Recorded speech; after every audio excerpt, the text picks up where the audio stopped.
हरे कृष्णा। योग दिवस के इस पावन अवसर पर हम उस प्राचीन विज्ञान की महिमा और महत्व को पुनः स्मरण करते हैं जिसने मानव जीवन को न केवल स्वस्थ बनाया बल्कि उसे आध्यात्मिक उन्नति से उच्चतम शिखर तक पहुंचाया। योग की उत्पत्ति वेदों और उपनिषदों की गुणतम शिक्षाओं में निहित है। हजारों वर्षों पूर्व भारत के ऋषि मुनियों ने गहन ध्यान, तपस्या और अनुभव के माध्यम से इस दिव्य साधना का आविष्कार किया जो शरीर, मन और आत्मा के मेल का अमृत सूत्र है।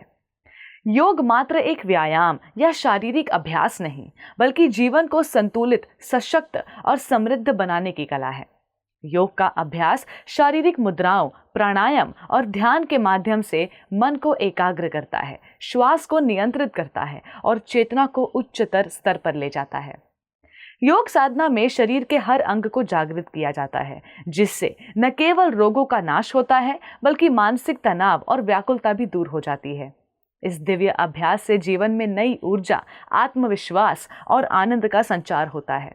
आज के युग की तेज तरार जिंदगी में जहां हर पल भागदौड़ और तनाव के बीच गुजरता है, योग वही शीतल छाया है जो हमें शारीरिक और मानसिक कल्याण का अमूल्य उपहार देता है। योग केवल शरीर को स्वस्थ बनाने तक सीमित नहीं, वो आध्यात्मिक यात्रा का भी एक अनिवार्य हिस्सा है।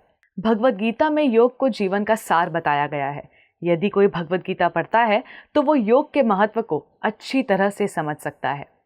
हमारे कर्मों में कुशलता योग से ही आती है।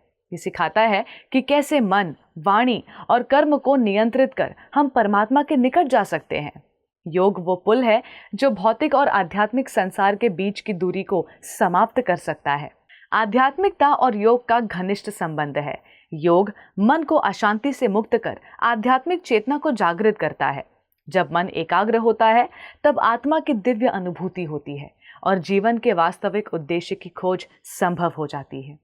योग से हम केवल अपने भीतर की अनंत शक्ति और शांति को खोजते हैं जो हमें संसार की माया और भ्रम से परे ले जाती है। यही कारण है कि योग केवल एक शारीरिक अभ्यास नहीं बल्कि जीवन की पूर्णता की ओर उठाया गया एक कदम है। आज के आधुनिक युग में जहां प्रदूषण, तनाव और रोगों ने जीवन को घेर रखा है, योग ही वो अमृत धारा है जो मानवता को पुनः स्वास्थ्य, शांति और समरसता की ओर ले जाती है। योग दिवस के इस पावन दिन पर हम संकल्प लें कि योग को केवल एक दिन या एक आयोजन नहीं समझेंगे बल्कि इसे अपने जीवन का अभिन्न अंग बनाएंगे ताकि हम स्वस्थ, सुखी और आध्यात्मिक रूप से समृद्ध जीवन जी सके। योग की ये परंपरा हमें याद दिलाती है कि सच्चा सुख और शांति शरीर की मजबूती और मन की शांति से ही संभव है और वही योग की परंपरा परम भूमिका है, जीवन को संपूर्ण और संतुलन प्रदान करना। धन्यवाद। हरे कृष्णा। ऐसे ही और भक्तिमय कार्यक्रमों के लिए देखिए हरे कृष्णा टेलीविजन और इसे प्राप्त करने के लिए आप अपने केबल अथवा DTH ऑपरेटर से संपर्क करें तथा और अधिक जानकारी के लिए आज ही डायल करें 7666 839 839।